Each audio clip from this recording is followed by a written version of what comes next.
HP senior vice president and MD Ipsita Das గుప్తాతో రాష్ట్ర విద్య, ఐటీ, ఎలక్ట్రానిక్స్ శాఖల మంత్రి నారా లోకేష్ ముంబైలో భేటీ అయ్యారు. ప్రపంచవ్యాప్తంగా 170 దేశాల్లో personal computing, printing solutions, hybrid work solutions and gaming వాణిజ్య కార్యకలాపాలు నిర్వహిస్తున్న హెచ్పీ ఇస్కాన్ 2024-25 ఆర్థిక సంవత్సరంతో 53.6 బిలియన్ల ఆదాయాన్ని ఆర్జించింది. భారత్లో 17,000 కోట్లకు పైగా వ్యాపారం చేసిన సంస్థ ఐటీ హార్డ్వేర్ పిఎల్ఐ స్కీమ్ కింద లబ్ధి పొందిన 27 సంస్థలో ఒకటిగా నిలిచింది. ఈ సందర్భంగా ఏపీలో 3D printing centre of excellence ఏర్పాటు చేయాల్సిందిగా ఇఫ్సతా దాస్ గుప్తాకి మంత్రి నారా లోకేష్ విజ్ఞప్తి చేశారు.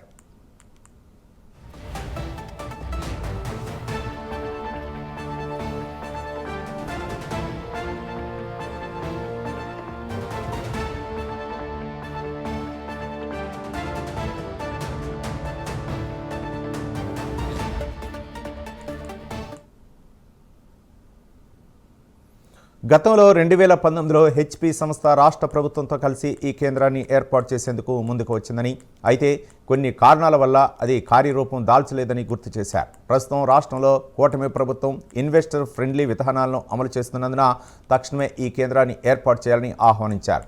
ఇందుకు అవసరమైన అన్ని మౌలిక వసతులు, సహకారాన్ని ప్రభుత్వం అందిస్తుందని హామీ ఇచ్చారు.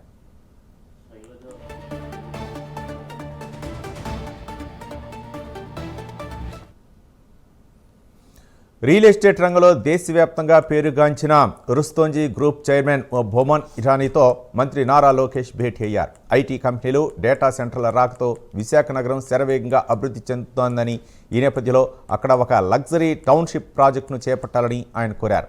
రుస్తోంజీ గ్రూప్ దేశవ్యాప్తంగా గ్రేటెడ్ కమ్యూనిటీలు, టౌన్షిప్ల నిర్మాణంలో అగ్రగామిగా ఉందని, వారి అనుభవం విశాఖ అభివృద్ధికి ఎంతగానో దోహదపడుతుందని లోకేష్ అభిప్రాయపడ్డారు. ఈ సమావేశాల ద్వారా రాష్ట్రానికి పెద్ద ఎత్తున పెట్టుబడులను ఆకర్షించి యువతకు ఉపాధి అవకాశాలు కల్పించాలనే ప్రభుత్వ లక్ష్యం స్పష్టమవుతోంది.